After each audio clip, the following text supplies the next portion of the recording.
ans parce que, ben oui, à ça déjà 20 ans, Pierre et moi, on déposait devant le Musée d'art contemporain la banque à bas. C'était notre premier geste artistique ensemble, une thématique économique pour dénoncer l'écart des richesses entre le monde de la finance et les laissés pour compte. Et depuis, cet écart ne cesse de grandir, en fait. Donc, on est encore pertinent, malheureusement.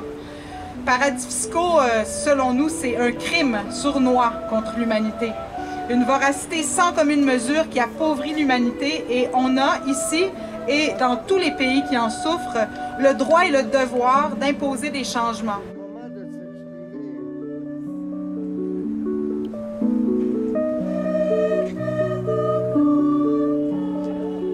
Ici, on est dans un événement pas mal multicouche. C'est à la fois une sorte d'événement artistique où est-ce qu'il y a plusieurs artistes qui viennent proposer des œuvres sur le thème des paradis fiscaux.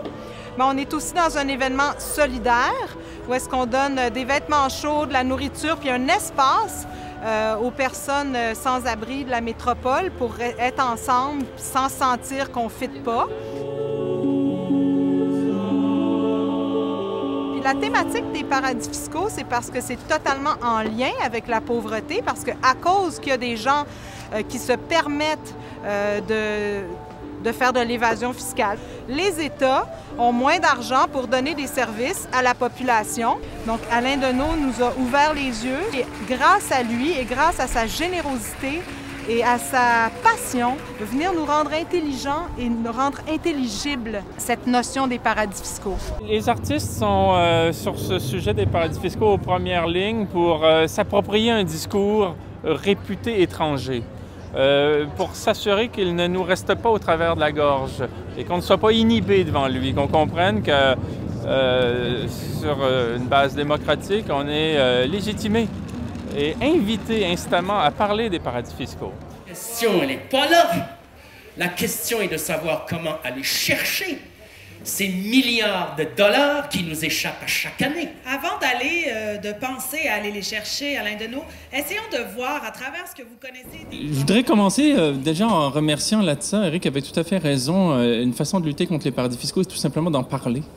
De considérer les paradis fiscaux comme un domaine qui ne doit pas être réservé à un point parmi d'autres dans un ordre du jour politique, mais un thème qui est transversal et qui concerne la santé publique, les arts, la culture, la démocratie, le logement, la solidarité internationale. Tous des milieux, l'économie locale, en tous des milieux, l'université, la recherche, le monde municipal, qui sont continuellement confrontés à des gouvernements, à des puissances publiques qui disent « on n'a pas d'argent. On n'a pas d'argent pour vous. » On en a pour Bombardier. On a le luxe de ne pas aller le chercher là où il se trouve. Hein, mais on n'en a jamais pour vous. Lorsqu'un hôpital met 1 an et demi à procéder à une intervention chirurgicale, pourtant cruciale, c'est à cause des paradis fiscaux. C'est à cause des paradis fiscaux. C'est à cause des paradis fiscaux. Fait qu'ici, on se retrouve dans une espèce d'événement qui a une forte polarité, c'est-à-dire vraiment de réfléchir au fait que peut-être que s'il n'y avait pas ces paradis fiscaux, on serait dans un tout autre monde, un monde de solidarité. Bienvenue au Bon Quelque chose 2017 de l'Arsa. Merci à tous les serveurs qui vont vous traiter comme des rois toute la soirée, les rois et les reines que vous êtes. Un monde où est-ce qu'on pourrait imaginer que très tôt, un enfant a un problème, on l'aide, les écoles ne sont pas pleines de pourriture, on n'est pas en train d'attendre des heures à l'urgence, les routes ne sont pas pleines de trous, etc., etc. C'est d'abord un problème collectif. Si on pose les enjeux de manière collective, on va réussir à avancer.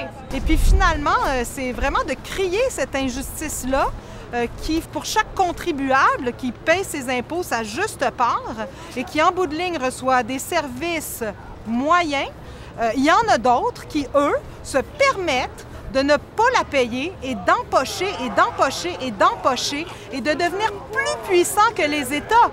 Les 20 hommes les plus riches du monde en 2017. Position 20, Sheldon Adelson.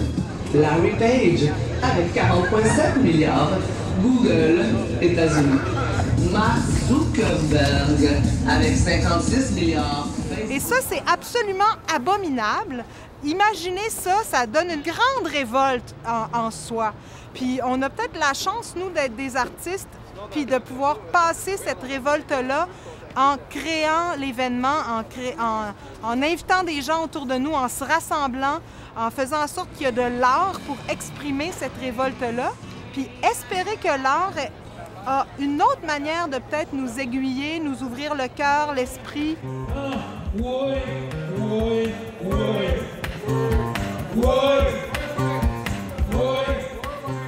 Mais qu'est-ce qui va se passer avec le peuple? Mais qu'est-ce qui va se passer avec tout?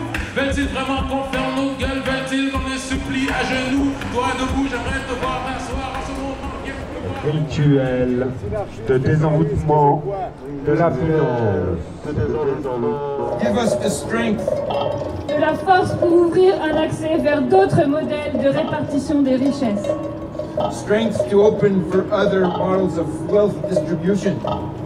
De la force pour créer de nouvelles formes de production et de création. De la force pour faire émerger d'autres solutions. Rituel de désenvoûtement de la finance. Tu sais, je veux dire, parler de paradis fiscaux, c'est peut-être pas sexy. C'est un sujet économique. Tout de suite, tu sens qu'il faut que tu sois un spécialiste pour aborder ça. Puis c'est comme gênant. Tu sais, t'es un peu intimidé par un sujet comme ça.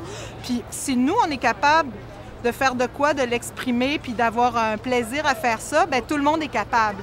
Parce que ça, on est capable de rire du paradis fiscal en le cassant en deux, en disant, non, c'est pas, on n'en veut pas. Puis qu'est-ce qui reste? Bien, un radis. Puis un radis fiscal, bien, ça se peut pas. On l'a tout construit, fait qu'on est capable de le déconstruire. On est capable de jouer au fou du roi, puis de ridiculiser cette chose qui nous mène par le bout du nez, un système qui rit du monde en pleine face. Bien, c'est à notre tour de vous rire en pleine face. On n'en veut plus, puis on est capable d'aller changer ça si on est plus au courant, puis qu'on ose. Maintenant, on passe ici, grâce à l'ATSA, du champ du divertissement au champ de l'action politique. Et c'est tout à fait bienvenu. Ce trait d'union-là entre artistes, militants, citoyens est absolument nécessaire. Et c'est quand, en fait, on comprend qu'il y a plus de risques à suivre le statu quo, il y a plus de risques à s'en tenir au conformisme qu'à s'essayer radicalement à toute autre chose qu'on ne connaît pas encore.